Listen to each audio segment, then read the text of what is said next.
Sério, um vídeo que eu não queria estar gravando, não.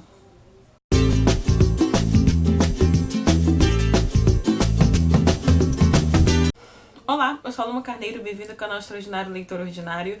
Eu vim aqui pra fazer essa não resenha como tá no título. Se você já acompanha o canal há algum tempo, eu separei 2 livros pro ano de 2019, que já está quase acabando, para o mês de dezembro, então eu tinha selecionado o Vermelho e o Negro do Stendhal.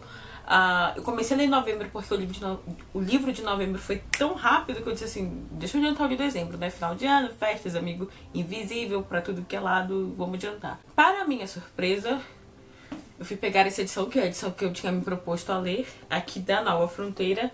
E sério, eu peguei essa edição às 6 da manhã, de um sábado provavelmente. E às 6 da tarde eu já tinha decidido não ler mais essa edição.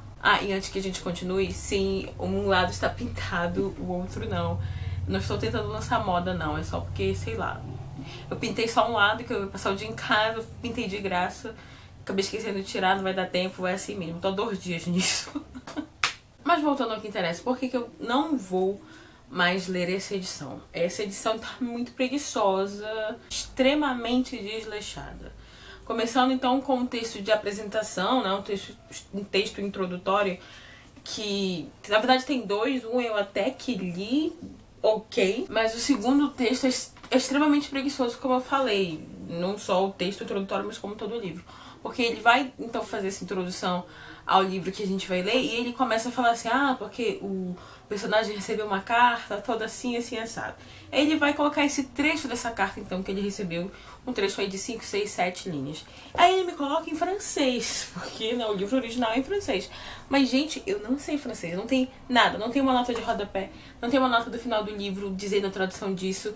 E sério, tipo, não é uma questão de, vá atrás, sabe? Eu não vou dar tudo mastigado pra você. É uma questão de, gente, mais cedo ou mais tarde eu vou achar esse trecho aqui. Eu não sei, eu acho que eles poderiam ter colocado ao menos um número, sabe? Tipo, você vai achar esse trecho na página tal. Porque, sério, e não é só este trecho desse texto de introdução aqui. São vários trechos num texto de, sei lá, 5, 6, 7 páginas. Eu fiquei assim, mas o texto introdutório tá em português ou tá em francês? Aí eu decidi deixar de lado, vou ler isso aqui depois.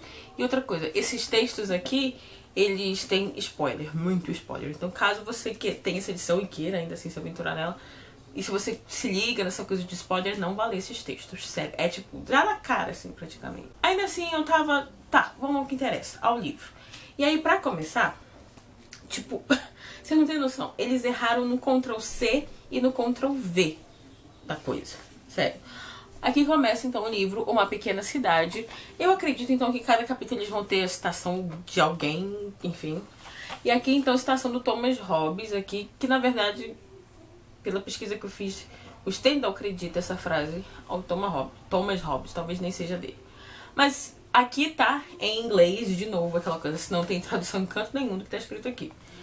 Beleza. Em inglês tá escrito assim: Put thousands together, less bad, but the cage less.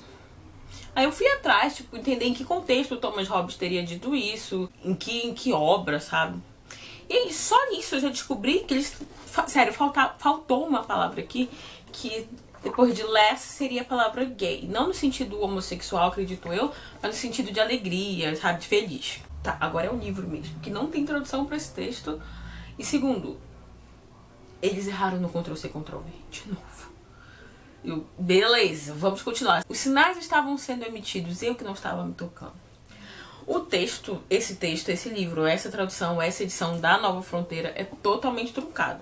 Então tinha partes aqui que eu lia e dizia, ok, acho que entendi. E eu nem li muito disso aqui. Beleza. Quando chegou numa determinada parte do segundo capítulo, eu disse assim, eu vou ter que checar alguma outra fonte, porque eu não tô entendendo isso aqui não. Vou chegar já lá. Cheguei. A parte que dizia assim: os liberais do lugar pretendem, mas exageram, que a mão do jardineiro oficial se tornou muito mais severa depois que o senhor vigário mais lama adquiriu... Eu fiquei, os liberais do lugar pretendem, mas exageram? Eu fiquei, errado isso aí. Muito errado isso aí. Eu disse assim, talvez eu esteja errado. Aí eu fui isso assim, beleza. Vamos procurar o que significa o verbo pretender, apesar de eu saber o que significa. Vai que tem algum significado muito obscuro. Obscuro não, muito oculto. Lá em algum site de dicionário aí no Google Tradutor lá, tem 30 definições. Na 10ª eu achei. Significado, afirmar, alguma coisa assim. Esclarecer, sei lá. Aí eu... Tá, esse aqui até se encaixa, né? Os liberais afirmam, mas exageram, que o jardineiro, blá blá. Mas assim, isso tá muito longe. Mas ainda assim eu pensei, vai que o Stendhal quis colocar isso de uma forma muito difícil. Então o que foi que eu fiz? Baixei alguma outra versão de Vermelho e Negro em português. Baixei isso, não sei qual foi que eu baixei não. Baixei alguma da internet. E lá, nesse mesmo trecho, tava essa parte, tipo... os liberais afirmam, dizem, mas exageram. E o jardineiro, poxa, isso aqui tá muito legal. Mas aí, sério, o que foi que o Stendhal falou? Porque se ele quis falar, pretendem com esse sentido tão raro, que eu acredito que a tradução tem que ser no mesmo nível de dificuldade que o autor quis imprimir na sua obra, né? Beleza, eu fui e baixei em francês. Baixei. Sem francês? Não. Mas ainda assim peguei esse trecho, joguei no Google Tradutor diretão, assim. A gente sabe que o Google Tradutor não faz aquela tradução maravilhosa, até porque senão, né, não existiriam tradutores. E ainda assim, na versão do Google Tradutor estava lá, afirmam. Aí eu, meu Deus do céu. Não contente com isso, eu peguei só o verbete, então, que seria esse pretender em francês, e joguei num site que eu gosto muito de tradução, que é o Reverso Contexto...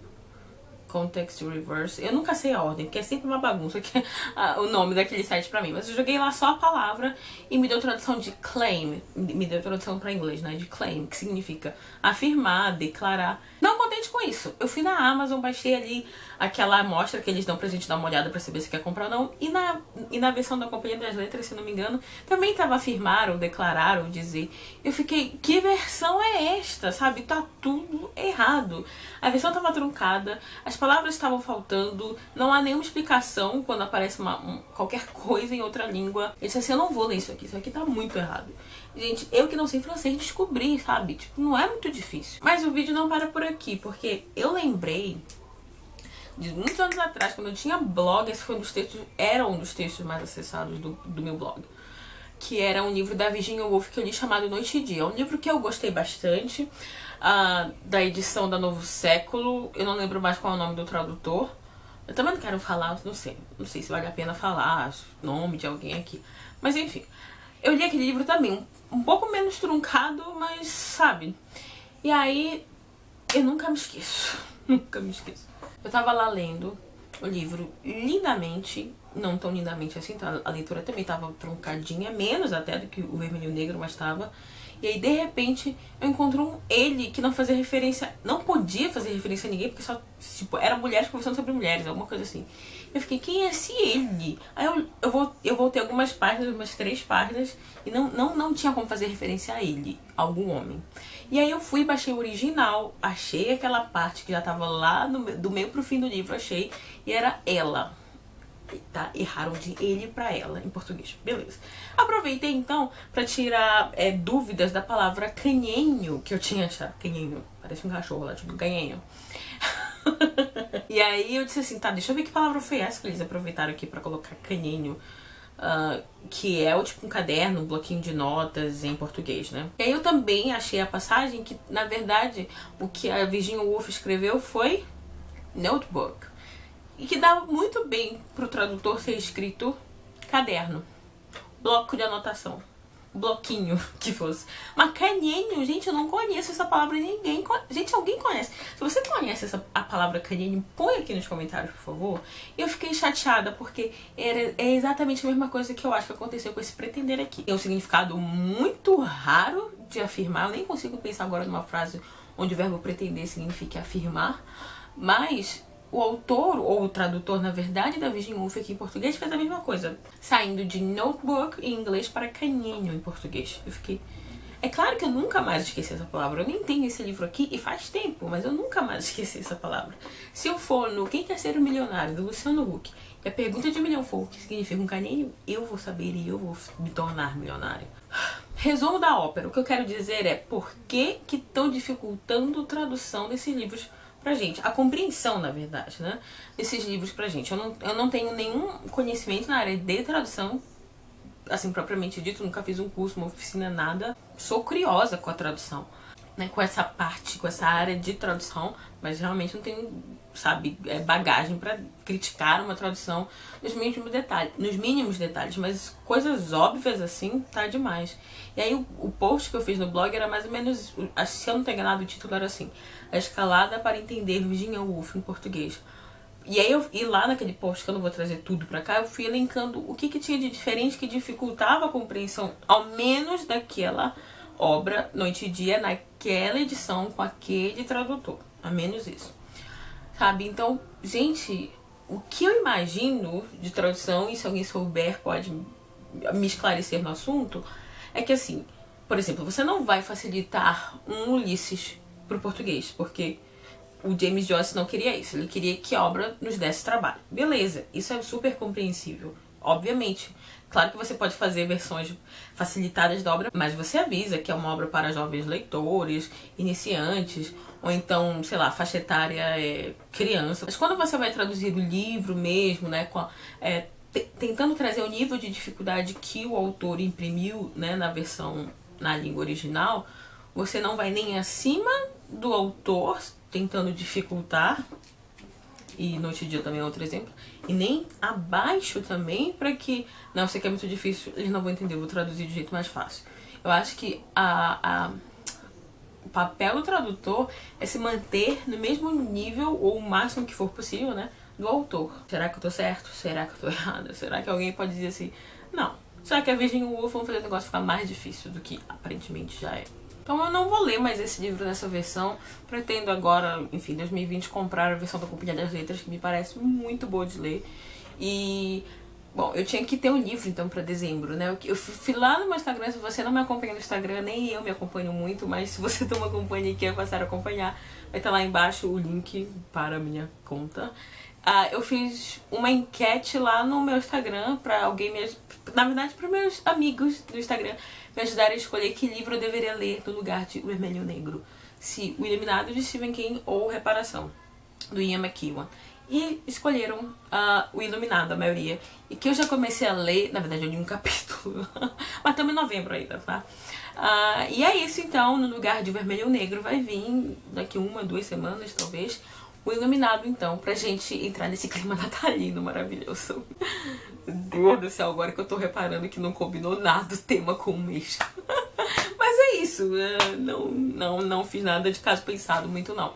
Se você gostou do vídeo, não se esqueça de deixar a curtida, caso não tenha gostado. E é isso. Obrigada pela visita, volte sempre.